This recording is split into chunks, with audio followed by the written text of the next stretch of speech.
Caso Bramezza, la Corte di Cassazione mette una pietra tombale e annulla definitivamente l'interdizione dall'attività di editoria di Giovanni Yannakopoulos. Processo ai casalesi a Eraclea, chiesti 30 anni per Luciano Donadio. Per 20 anni ha preteso di essere padrone del Veneto, dice la pubblica accusa. In totale 452 anni di carcere, chiesti per i 47 imputati. 2 tragedie della strada in Veneto in poche ore. Ad Arzignano, 43enne, muore nello schianto della sua auto con un autocarro. A Fonzaso, nel Bellunese, vettura fuori strada, 78enne, perde la vita sulla statale del Rolle. Duplice omicidio di Verona. Domani il 55enne che ha ucciso a coltellate i genitori sarà davanti al giudice per la convalida del fermo. Prima di chiamare le forze dell'ordine avrebbe confessato il delitto alla coinquilina. Maxi rissa tra minorenni alla stazione degli autobus di Tiene, la violenza immortalata in un video, la rabbia del sindaco, inaccettabile situazione. Interrogazione parlamentare del forzista Zanettin sugli errori grossolani della campagna turistica del Ministero, che ha scatenato polemiche tra gli svarioni, il lago di Misurina che diventa lago di Misurata e le 3 cime di Lavaredo con una sola vetta. Oggi a Cismon del Grappa è scattato il Bomba Day, l'ordigno bellico è stato disinnescato e svuotato direttamente sul posto dai militari della Folgore, la Valbrenta paralizzata per 7 ore. Presentato ufficialmente il programma della Dunata Nazionale degli Alpini a Udine dall'11 al 14 maggio, attese oltre 90.000 penne nere in festa. Buonasera, ben ritrovati in diretta edizione del Veneto dei nostri telegiornali. Partiamo da un caso che ci riguarda direttamente come gruppo Media Nord-Est. Caso Bramezza, la Corte di Cassazione dunque ha messo una pietra tombale annullando definitivamente l'interdizione dall'attività di editoria dell'ingegner Giovanni Yannakopoulos. Il ricorso della Procura di Vicenza sul caso Bramezza è stato rigettato dalla Corte di Cassazione. La Suprema Corte ha ritenuto inammissibile la richiesta della Procura Berica, che aveva impugnato il provvedimento del Tribunale del Riesame che aveva totalmente annullato l'interdizione dall'attività di editoria di Giovanni Yannakopoulos. La Corte si è espressa confermando nel più alto grado di giudizio quanto decretato dal collegio giudicante della sezione del Riesame ad appena un mese dall'interdizione emessa dalla Procura, ovvero che non emerge in alcun modo una qualche forma di minaccia né diretta né indiretta nei confronti del DG dell'U7 Carlo Bramezza per costringerlo a compiere un atto contrario ai doveri dell'ufficio o a omettere o ritardare atti. Questo si leggeva nelle motivazioni della revoca della misura interdittiva da parte del Riesame, che smontava una a una le accuse nei confronti degli ingegner Yannakopoulos. Una posizione molto chiara anche sui servizi televisivi, che per il collegio del Riesame non avevano carattere diffamatorio e anzi erano basati su di un innegabile interesse pubblico. Lo stesso interesse pubblico del quale non è priva la situazione personale di sovraindebitamento del direttore generale Bramezza, maturata in precedenti attività lavorative. Una decisione, quella della Suprema Corte, accolta con soddisfazione dall'avvocato Maurizio Paniz, legale di Giovanni Yannakopoulos. Sono molto soddisfatto che la Cassazione ieri abbia dichiarato inammissibile il ricorso della Procura del Tribunale di Vicenza verso il provvedimento del Tribunale del Riesame di Venezia, che aveva a sua volta cassato la decisione del GIP di Vicenza che bloccava l'esercizio dell'attività di editoria in capo all'ingegnere Yannakopoulos e quindi ad Antena 3 e a Rete Veneta. È stata una, come si dice, battaglia giudiziaria complessa, articolata, nella quale una volta di più ha trionfato il rispetto del diritto di informazione, del diritto di cronaca, del diritto di dare ai cittadini le giuste informazioni anche nei confronti di coloro che gestiscono posti importanti, che hanno un ruolo di apparente potenza, che sembrano intoccabili. Nel caso specifico Antena 3 e Rete Veneta hanno fatto il loro dovere, hanno dato le informazioni corrette e fa piacere che la Cassazione abbia confermato questo tipo di principio. Un provvedimento che conferma ancora una volta l'importanza della libertà di stampa, il diritto all'informazione e di critica giornalistica. A maggior ragione quando l'oggetto dei servizi è un argomento fondamentale per i cittadini, come la sanità. Non a caso il Riesame aveva infatti citato anche la Corte europea dei diritti dell'uomo. La Cassazione pone quindi una pietra tombale sul provvedimento cautelare, garantendo il rispetto dei valori della professione e nell'ottica dell'interesse dei cittadini da parte della redazione giornalistica, cosa che continueremo a fare oggi, domani e sempre. 30 anni di reclusione per Luciano Donadio e la richiesta di condanna a conclusione del processo in aula bunker a Mestre sulle infiltrazioni della Camorra in Veneto orientale. Donadio, hanno detto i PM, per 20 anni ha preteso di essere il padrone del Veneto. L'accusa ha chiesto la stessa pena di Donadio anche per Raffaele Buonanno e Antonio Pacifico, 23 anni e 3 mesi per Luigi Paolì, 20 anni per Antonio Buonanno e 4 per l'ex sindaco di Eraclea Mirko Mestre. In totale per i 47 imputati sono stati chiesti 452 anni di carcere. Tragedia della strada ora ad Arzignano, macchina si scontra con un camion, morta la donna alla guida della vettura. Il dramma all'improvviso. Mancano pochi minuti a mezzogiorno quando in via Vicenza ad Arzignano un autocarro e un'utilitaria si scontrano frontalmente. L'impatto è violento, l'auto finisce la sua corsa addosso al guardrail. Quando arrivano i vigili del fuoco, accorsi da Arzignano, mettono in sicurezza i mezzi ed estraggono la donna dalla sua macchina. I sanitari del SUEM, arrivati anche con l'eliosoccorso, provano a lungo a rianimarla, ma inutilmente. Alla fine il medico deve constatarne la morte. Sotto shock l'autista dell'autocarro. La polizia locale e i carabinieri devono deviare il traffico. La strada viene chiusa per i rilievi dell'incidente. Purtroppo una donna è morta, aveva solo 43 anni. A Fonzaso invece un 78enne è morto stamattina in seguito a un infarto che lo ha colto proprio mentre era al volante. Si chiamava Alberto Turcato, era veneziano di origine ed aveva 78 anni. Un infarto lo ha stroncato stamani mentre alla guida della sua Alfa Romeo percorreva il tratto della statale 50 bis alla Fenadora di Fonzaso. L'anziano ha perso il controllo dell'auto che è finita contro il guardrail senza coinvolgere altri veicoli. L'allarme ai numeri di emergenza è stato dato dagli automobilisti in transito e in zona sono arrivati subito i sanitari del pronto soccorso di Feltre che hanno tentato invano di rianimare l'uomo. Constatato il decesso, sono iniziate le operazioni di rimozione dell'auto eseguite dai vigili del fuoco e i rilievi di legge verbalizzati dai carabinieri della compagnia di Feltre. Il traffico a quell'ora ha subito pesanti ripercussioni. L'ANAS ha chiuso la strada per il tempo necessario ai soccorsi. Alberto Turcato viveva ad Agana di Fonzaso da un paio d'anni, ma solo a marzo scorso aveva trasferito lì la sua residenza dal veneziano. L'anziano pensionato viveva da solo, ogni tanto qualcuno lo incontrava in piazza nella vicina Arsier e oggi i sindaci dei due comuni, Pasa e Strapazzon, hanno espresso parole di cordoglio per la sua tragica scomparsa. La data dei funerali del 78enne sarà decisa nei prossimi giorni. E nelle prossime ore invece è stato fissato l'interrogatorio di garanzia per il 55enne veronese accusato dell'omicidio dei genitori.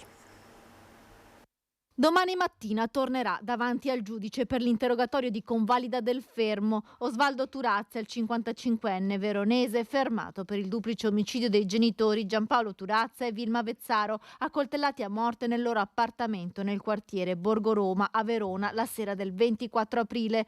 L'uomo, dopo aver vagato tutta la notte, si è costituito nel pomeriggio del 25 aprile con una chiamata al numero di emergenza della Guardia di Finanza.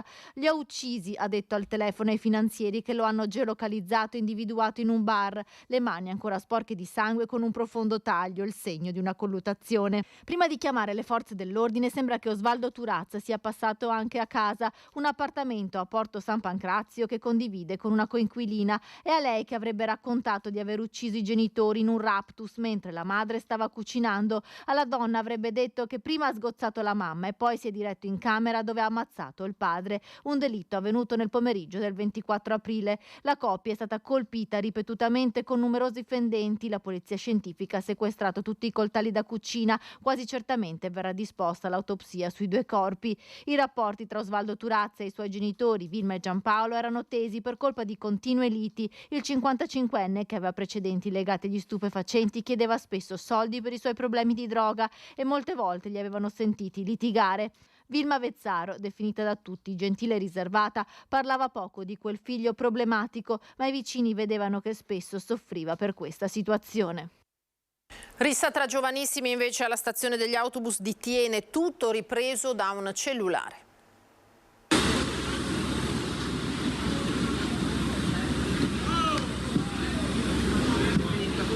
Pugni in volto, spinte, violenti calci e come ring la stazione degli autobus di Tiene. Una rissa in pieno giorno tra giovanissimi, tutta ripresa con uno smartphone. Era primo pomeriggio, infatti, quando una decina di ragazzi, probabilmente studenti, hanno dato il via ad attimi di violenza sotto gli occhi di altri giovani coetanei e di un autista SVT che ha cercato di intervenire per sedare gli scontri. Non risultano ad oggi presentate denunce.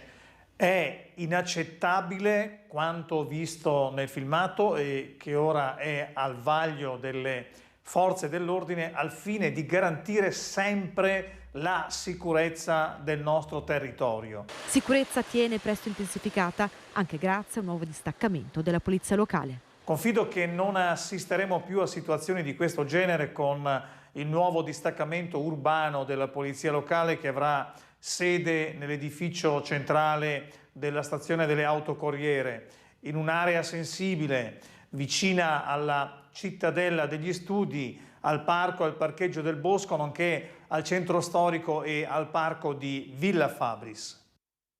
Siamo alla politica, attenti alle sirene dell'autonomia, così Conte, leader dei 5 Stelle, oggi in Veneto per un tour elettorale. Lo dico a tutti gli imprenditori innanzitutto, del trevigiano o trevisano che dir si voglia, e tutti gli imprenditori veneti. Attenzione, attenzione alle false sirene.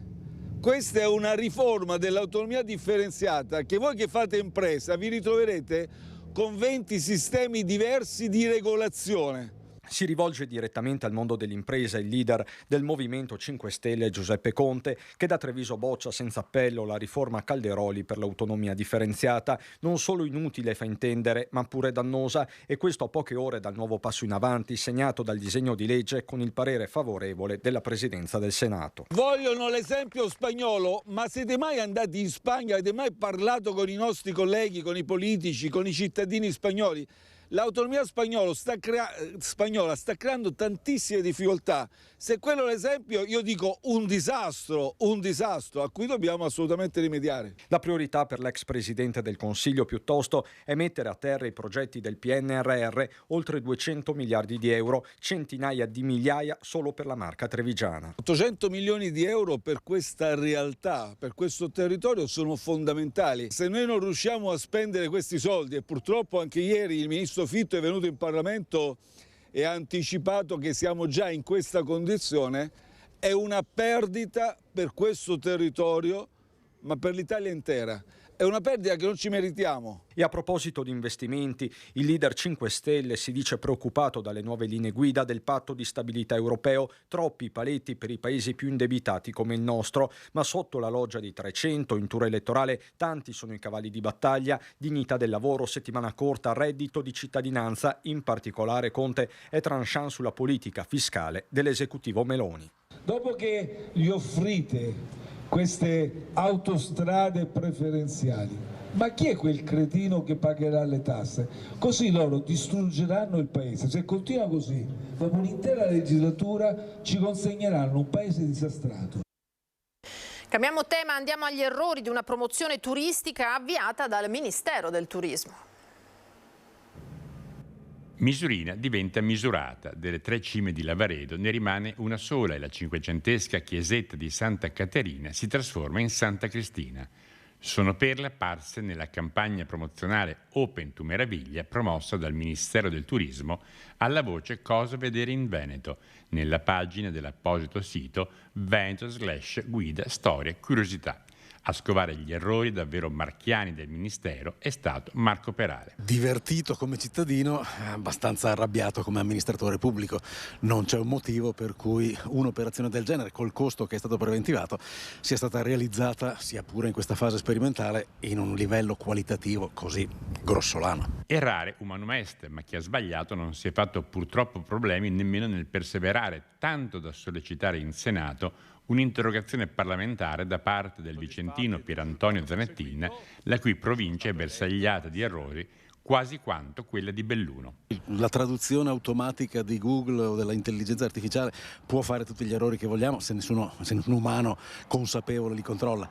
Ma qualcuno che ha scritto Misurata, nota località delle antiche colonie italiane della Tripolitania, rispetto a Misurina, richiede solo una totale incompetenza da parte di chi lo ha scritto e non ha riguardato il testo. Dal canto suo, la Armando Testa, cui è affidata la realizzazione della campagna, si difende sorridendo con pagine di giornali intitolate Open to Grazie, in cui, oltre allo smentire i 9 milioni di euro attribuiti come cifra dell'incarico, si spiega come i refusi fossero contenuti in un video illustrativo del progetto, fatto con materiale d'archivio, ben lungi dall'essere lo spot ufficiale della campagna stessa. Oggi hanno pubblicato un paginone sul Corriere, e era il minimo che potessero fare, ma tentano di salvare il salvabile per il loro cliente. Sono dei dilettanti veramente grossolani. A Cismonde del Grappa ora perché è scattato oggi il Bomba Day.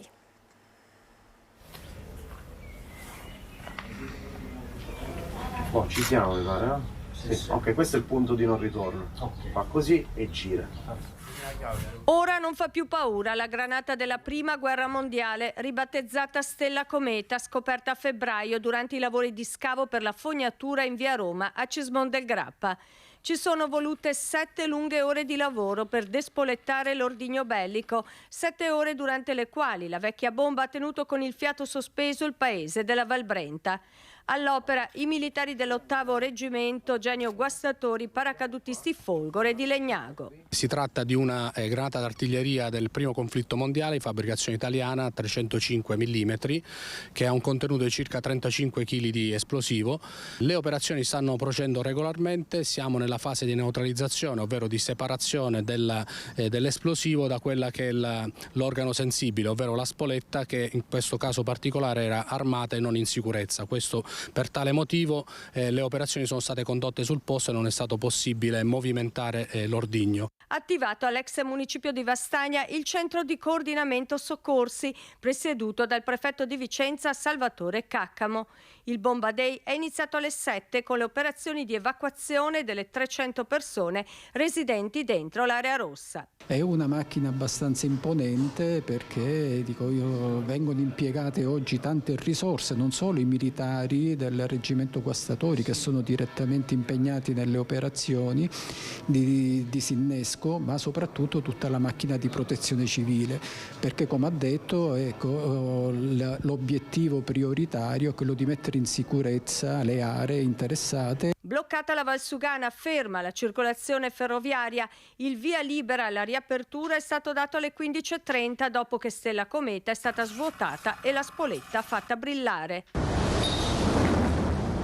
Tutto è avvenuto sul posto all'interno delle strutture predisposte dai militari dell'esercito. Non si è reso necessario il trasporto della granata fino alla cava di via Cavico a Rossano Veneto. E così Cismonde del Grappa può dire definitivamente addio a Stella Cometa. Parliamo di alpini ora perché è stato presentato oggi a Udine il programma della 94esima adunata. Saranno tra gli 80 e i 90.000 gli alpini che sfideranno a Udine domenica 14 maggio in occasione della 94esima adunata, che torna nel capoluogo friulano per la quinta volta dopo 27 anni. Per celebrare la festa sono attese dalle 400 alle 500.000 persone a partire da giovedì 11 maggio, una festa che si svolgerà nel segno della solidarietà e della memoria, nostri valori fondamentali e della massima sicurezza per tutti i partecipanti, ha sottolineato il presidente nazionale dell'ANA Sebastiano Favero, presentando stamattina in Castella Udine il raduno. Sarà un momento importante, da quello che sento, ormai che tutto il Friuli e non solo è occupato dai nostri alpini che vogliono essere poi presenti al clou della domenica, al momento in cui davanti alle tribune sfileranno tutte le nostre sezioni e tutti i nostri gruppi sia dell'Italia che all'estero, per dire ancora una volta che noi siamo attaccati profondamente alle nostre tradizioni e ai nostri valori, che vogliamo bene all'Italia e che vogliamo bene ovviamente a quella solidarietà che io credo sia l'unica via per poi poter anche costruire una pace duratura. Tra i momenti clou della Dunata, oltre alla sfilata per le vie del centro, anche la visita l'11 maggio al Sacrario di Re di Puglia per onorare tutti i caduti e anche alla caserma Goi Pantanali di Gemona per commemorare gli alpini morti nel terremoto del 1976. Questi sono i nostri valori, soprattutto qui in Friuli, dove gli alpini sono di casa, me lo lasci dire, e dove veramente vogliamo anche ricordare ciò che tutti gli alpini hanno fatto insieme ai friulani per la ricostruzione dopo quel tremendo terremoto del 1976. Tra le altre iniziative, le attività addestrative e le dotazioni militari schierate nella cittadella degli Alpini, che sarà inaugurata il 12 maggio, e il lancio dei paracadutisti il 13 maggio. Protagonisti, come annunciato dal generale Matteo Spreafico, capo di Stato Maggiore delle truppe alpine, pure gli alpini in armi. Ci saranno con le bandiere di guerra dei 3 reggimenti friulani, e quindi l'8° reggimento alpine, il 3° artiglieria da montagna, il 14° reparto comando supporti tattici e anche lo stendardo del reggimento Piemonte Cavalleria. Moda e prevenzione femminile in passerella su Antenna 3 domani sera dalle 21:15 in diretta dal Palazzetto dello Sport di Cimadolmo in occasione della 48esima edizione della mostra dell'asparago bianco IGP. Vi racconteremo in diretta la sfilata di moda delle Amiche per la Pelle, sul palco le storie, la bellezza e la forza di chi ha affrontato sulla propria pelle l'esperienza del tumore al seno. Era l'ultima notizia per questa sera, grazie per essere stati con noi. Adesso come sempre le previsioni del tempo e poi l'edizione di Venezia. Una buona serata, arrivederci.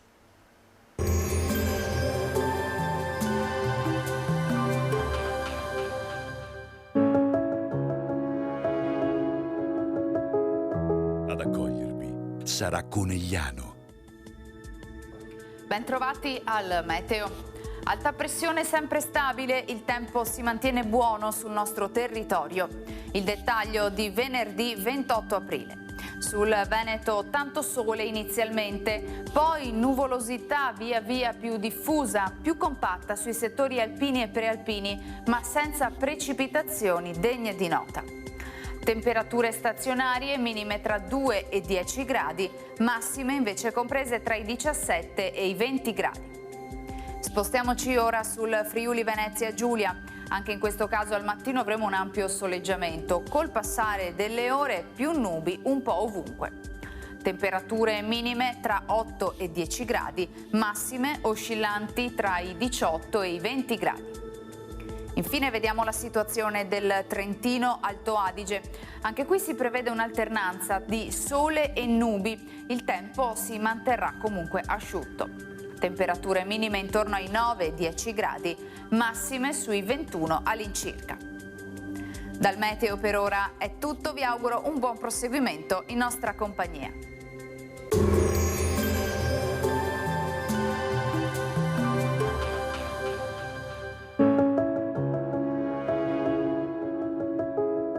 Ad accogliervi sarà Conegliano.